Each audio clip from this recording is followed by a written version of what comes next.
nous avons parlé d'innovation et on va parler de la région des Hauts-de-France et comment on construit l'industrie du futur. Nous sommes une région industrielle et on a la chance d'avoir des acteurs qui construisent l'industrie du futur. Frédéric Motte, on se souvient de cette date, le 25 octobre 2013. Nous étions, c'était l'annonce avec le Conseil régional et la CCI, qui était à l'époque Nord-Pas-de-Calais. Hein. Et on présentait officiellement le projet stratégique de troisième révolution industrielle. On avait Jérémy Rifkin, qui était un Américain économiste, qui nous parlait de décarbonation, de villes connectées. Nous étions en 2013 et voilà, aujourd'hui, on a le mouvement Rêve 3. Je pense qu'on est en plein dedans. Frédéric Motte, vous êtes le président de cette mission Rêve 3. Vous êtes aussi conseiller régional Hauts-de-France délégué à la transformation économique. Donc, pouvez-vous nous expliquer un petit peu où en est ce mouvement Rêve 3 aujourd'hui? Bonjour à tous et à tous. Moi, je voudrais vous parler d'une véritable révolution que nous voudrions mettre en place dans les Hauts-de-France. Une révolution qui va être porteuse de fierté, de sentiment d'appartenance, d'attractivité pour notre territoire, d'espérance pour notre jeunesse. C'est cette véritable révolution des transformations, des transitions. À la fois transition énergétique, il faut que nous allions vers cette décarbonation, transformation, révolution technologique, on en a parlé, ça nous ouvre des champs absolument extraordinaires. Transformation, transition écologique, il faut que nous fassions attention à la biodiversité, à notre foncier, à nos matières premières, et puis aussi transition, transformation sociétale sur nos usages, la façon dont tout à chacun se déplace, se nourrit, travaille. Eh bien, cette ambition d'aller vers cette économie décarbonée, cette économie qui soit plus durable et plus solidaire, cette ambition de développement durable, dans les Hauts-de-France, nous l'appelons Rêve 3. Et cette ambition Rêve 3, elle a la volonté d'entraîner véritablement tous les acteurs du territoire. C'est aussi bien l'État et les collectivités, parce que sinon les élus se feront battre. On l'a dit, on travaille ensemble. On travaille ensemble. C'est aussi le monde des entreprises. Philippe Ourdin l'a dit, nous sommes des complices du quotidien. C'est véritablement d'entraîner les entreprises parce que sinon elles mourront. Elles ne trouveront plus les financements, elles ne trouveront plus les clients, elles ne trouveront plus les collaborateurs. C'est aussi révolutionner le monde de l'enseignement. On ne produit pas des voitures électriques comme des voitures à combustion. Effectivement, on aura l'occasion d'en parler. Et c'est aussi, je voudrais, si vous le permettez, terminer par les citoyens.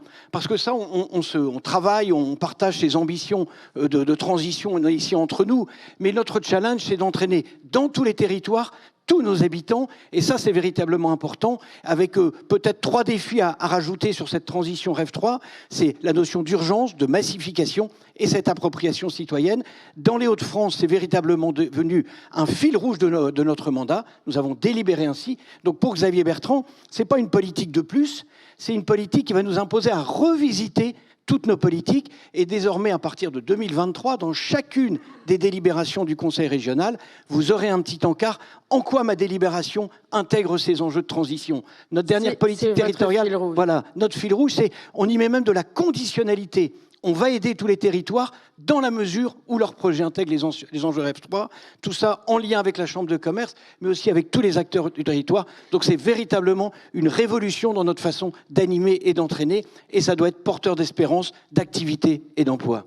Donc embarquer tout le monde, le fil rouge Rêve 3 qui est vraiment dans toutes les délibérations avec une connotation, et embarquer aussi les chefs d'entreprise. Je vais donner la parole à Corinne Molina, vous êtes cofondatrice et vice-présidente de Madère. Alors Madère, vous êtes une entreprise spécialiste de peinture et composite technique pour l'industrie. Donc c'est pour des secteurs très exigeants, le ferroviaire, l'automobile, pour des produits. Les produits vont servir à décorer, par exemple, décorer et protéger les TGV, des wagons, des métros, des flacons de parfum. On trouve même de la peinture Madère sur le réservoir d'eau du Charles de Gaulle. Donc, pour vous, l'industrie du futur passe par la recherche et développement à long terme, c'est-à-dire un peu inventer en quelque sorte les produits de demain. Dites-nous-en un peu plus. Alors, merci. D'abord, je peux vous dire que je suis ravie d'être ici pour témoigner sur l'industrie du futur et Rêve 3. Donc, MEDER est déjà embarqué dans l'aventure Rêve 3, parce que c'est un beau projet, on en parlera tout à l'heure. Donc, pour répondre à votre question, j'ai envie de dire que l'industrie que nous allons développer dans la région, c'est pas l'industrie que nous avions il y a 20 ans. On parle d'industrie future. Très clairement, sur les commodités, nous, on a essayé de se battre sur une industrie de commodités. On a dû renoncer. Donc aujourd'hui, là où on se développe, où MEDER se développe et réalise ses exportations, c'est sur les produits qui sont innovants. Et l'innovation, c'est quoi aujourd'hui ? C'était à un moment la digitalisation. Aujourd'hui, c'est la décarbonation.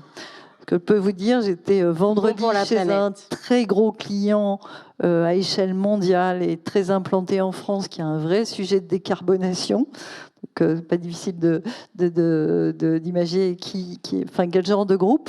Et derrière, je peux vous dire qu'aujourd'hui, on parle prix, mais on parle bilan carbone. Et aujourd'hui, on commence à avoir des demandes où il y a le prix, mais il y a aussi le bilan carbone de nos produits. Alors, surtout dans votre industrie. Alors, c'est clair que nous, on est dans la chimie. Donc, forcément, l'image, elle n'est pas naturellement bonne. Donc, depuis des années, on travaille sur des nouveaux produits, toujours plus respectueux de l'environnement, protégeant toujours plus les passagers avec des produits feu fumé. Mais aujourd'hui, on doit aller beaucoup plus loin. On vient de réaliser le bilan carbone. Et on s'est rendu compte que les usines, bien sûr qu'il faut les transformer, mais l'essentiel est sur les matières premières, 70% au niveau des matières. Donc les formules, c'est important. Et aujourd'hui, on doit se transformer pour améliorer notre bilan carbone. Important, la R&D, vous l'avez aussi garder dans la région. Justement, c'est ici qu'on réfléchit. Alors, on a fait plus que la garder dans la région, puisque j'ai dit, au niveau des commodités, on n'a pas pu rester dans la région. Mais en 2019, on a pris la décision de relocaliser la R&D long terme au niveau des Hauts-de-France, donc de mettre le cœur du réacteur ici, à côté de Lille, à Villeneuve-d'Ascq. Donc, on l'a fait parce qu'il y a un écosystème sur lequel on reviendra peut-être tout à l'heure. Et aujourd'hui, ce que je peux dire, mon témoignage, je peux dire on a été aidé par la région, on a été encouragé. Et pour une entreprise, c'est important de se sentir désiré. Donc, on a un écosystème qui nous a vraiment aidé à relocaliser. Et on a parlé d'innovation tout à l'heure, c'est Jean-Pierre Le Tartre qui a commencé à en parler. Pour nous, c'est clé. On est face à des concurrents qui pèsent en milliards, là où on pèse en centaines de millions. Donc aujourd'hui, nous ne survivrons et nous ne nous développerons que si nous développons des produits innovants. Et c'est ça qui nous a permis, par exemple, cette année, d'exporter en Chine. On s'est désengagé de la Chine. Ça a été évoqué tout à l'heure industriellement. Mais on continue à exporter, à assurer la sécurité, contribuer à assurer la sécurité énergétique de grandes villes chinoises en partenariat avec d'autres entreprises françaises. Et on l'a fait parce qu'on a des produits personne d'autre n'a. Et donc l'innovation, pour moi, c'est clé, et c'est là-dessus qu'on doit travailler en région. Innovation qui vous permet aussi d'exporter massivement à l'international. Je vais laisser la parole à Yves Noireau. Vous êtes directeur général des fonderies de Souglan. Alors vous êtes une entreprise du patrimoine vivant, puisque ces fonderies existent depuis 479 ans. Vous avez aussi un large portefeuille de clients à l'étranger, mais surtout, vous avez la volonté de renforcer votre activité à l'international. C'est quoi, vous, le secret de la longévité pour les fonderies de Souglan ? Alors, la longévité, on est la plus ancienne entreprise des Hauts-de-France, une des plus anciennes fonderies au monde. Clairement, ce qui nous a permis d'être encore là aujourd'hui, c'est la capacité d'adaptation, la créativité et le fait d'être avant-gardiste. Il y a une dizaine d'années, le choix a été fait de mettre la R&D au centre de l'entreprise, c'est-à-dire avant d'être manufacturier, soyons offreurs de solutions. Et c'est aujourd'hui, on est d'ailleurs très proche avec Frédéric Motte, puisqu'il y a l'innovation qui est au cœur, mais pas n'importe laquelle. l'innovation verte. Et on n'a pas attendu la crise, on n'a pas attendu ces dernières années où effectivement l'innovation et la protection de la planète sont devenus vraiment des maîtres mots, même si, à mon sens, on n'avance pas assez vite. Alors, verte, comment cette innovation verte? Eh bien, j'entendais tout à l'heure la présidente de Baudelaire parler d'économie circulaire. Nous, on est en plein dedans, c'est-à-dire qu'on est en train pratiquement de créer un métier complémentaire au nôtre, le recyclage à fond, pour d'une part être plus compétitif, c'est-à-dire qu'on va intégrer dans nos pièces de la matière première dépréciée, mais qui a la même valeur. Alors vous faites des pièces techniques, hein, parce que dans l'histoire l'histoire des fonderies de Souglan, vous avez aussi un peu recentré votre activité, changé. Vous fabriquez des cuisinières et des poêles en fonte pour aujourd'hui faire des pièces très techniques pour des clients comme ArcelorMittal par exemple.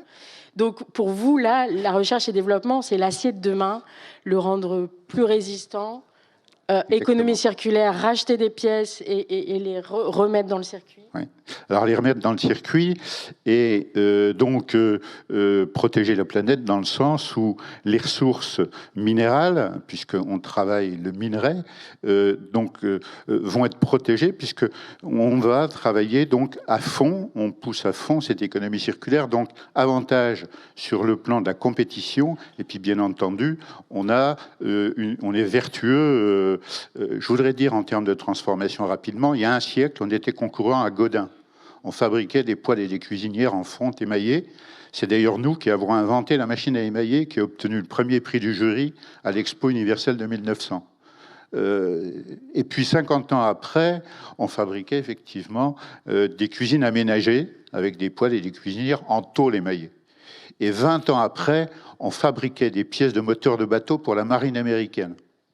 Donc cette capacité de transformation est extraordinaire au sein des fonderies de Souglan. Je pense que c'est pour ça qu'on est encore... Agilité, transformation, soutien aussi, écosystème dans la région. Frédéric Motte, Rêve 3, vous nous avez expliqué ce qu'était Rêve 3, mais il y a beaucoup de soutien, il y a beaucoup d'aide, il y a énormément d'exemples concrets. On listera pas les plus de 160 aides différentes, mais donnez-nous quelques exemples de ce que fait Rêve 3 concrètement. Je reprends les mots de Xavier Bertrand. Nous, notre job, c'est pas de créer les emplois, c'est de créer l'environnement favorable à.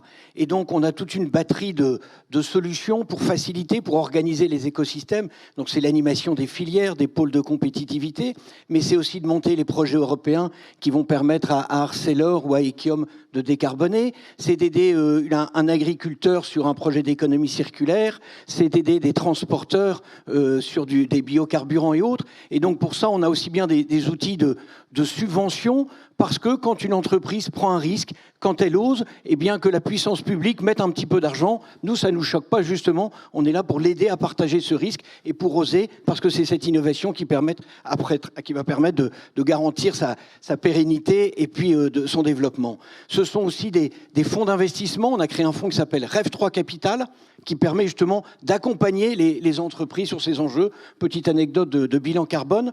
Notre fonds Rêve 3 Capital, cette année, c'est 3 millions de tonnes de CO2 économisées. La Coupe du Monde de foot actuellement, on nous a dit que c'était 3,2.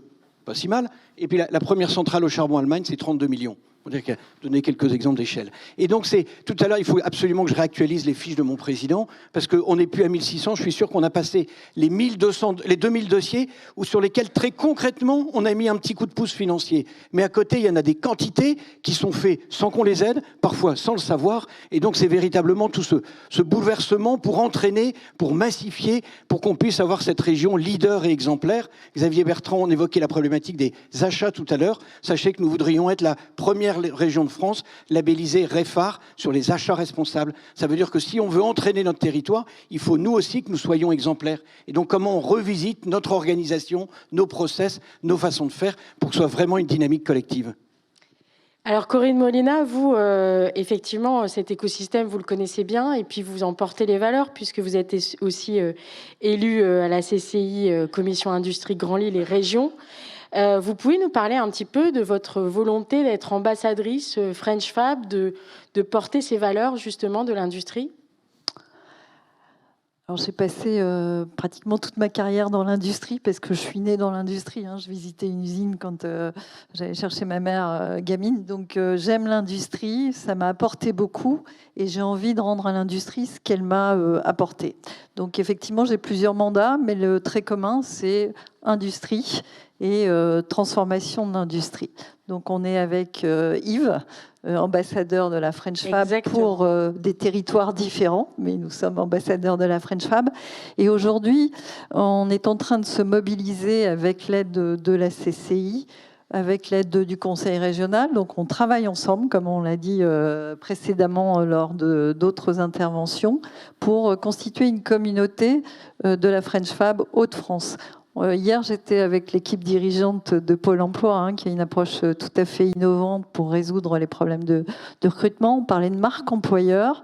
Et après avoir quitté cette équipe, je me disais, mais on a un vrai sujet aussi de marque industrie Hauts-de-France. On doit changer l'image de notre industrie. Et pour moi, Rêve 3 est important, puisque Rêve 3, c'est décarbonation, c'est nouveau modèle social, c'est digitalisation. C'est quelque chose d'essentiel pour attirer nos jeunes. Quand on parle d'industrie du futur, et c'est le titre de notre intervention, si on veut imaginer un futur, il faut absolument qu'on ait des jeunes, parce qu'à un moment, on va quitter, nous, le monde économique pour des raisons de retraite, tout simplement. Donc, il faut qu'on arrive à embarquer la génération suivante, et il est important que nous parlions autrement de notre industrie, qu'on donne envie, parce qu'une fois que les jeunes sont rentrés, en général, ils restent. Enfin, chez nous, quand ils rentrent, ils repartent pas souvent. Donc, ce qu'il faut, c'est les attirer. Et on a plein d'idées. Et on en parlait avec Jean-Pierre Le Tartre encore la semaine dernière à la Cité des Échanges. Il faut qu'on se mobilise pour montrer autrement nos entreprises, embarquer nos jeunes. C'est elles qui vont contribuer, qui apporter leur cerveau. Ouais. On en a besoin. Tout à fait. Et changer aussi l'image de l'industrie. L'image, justement... Est-ce que je peux reprendre permettez 10 secondes, juste pour dire, parce que c'est important en termes d'image. Et ce qu'on veut surtout avec Rêve 3, c'est pas en faire un label réservé à quelques-uns. Rêve 3, ça doit être un étendard. Et donc, qu'on soit une PME, un grand groupe, un étudiant, un prof, un élu local et autres, c'est qu'on dise, oui, moi, je veux participer à cette dynamique collective, parce que je disais en introduction, d'ailleurs, c'est de la fierté, c'est du sentiment d'appartenance, c'est de l'attractivité, de l'espérance, et ça répond à ton ambition. Et si je peux compléter, Frédéric, en une seconde, c'est pour moi, Rêve 3, on est en période de Noël, là, on se prépare, c'est l'étoile. Et c'est une étoile qu'on partage. Tout le monde est concerné par les sujets de digitalisation, de décarbonation et de changement de modèle social. Tout le monde. Et donc, pour moi, c'est l'étoile qu'on doit regarder et qui doit nous guider. Que tout le monde regarde et tout le monde travaille ensemble, comme on l'a déjà dit. On insiste, mais parce que c'est vrai, moi, je le vois tous les jours. On a tous ces acteurs qui travaillent ensemble, chefs d'entreprise et institutions.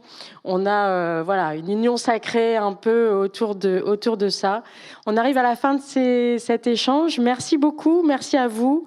Donc, le Nord, les Hauts-de-France, tous ces nouveaux défis, c'est la symbolique d'un nouveau mouvement qui arrive. Et merci à vous de construire cette industrie du futur. Merci à vous.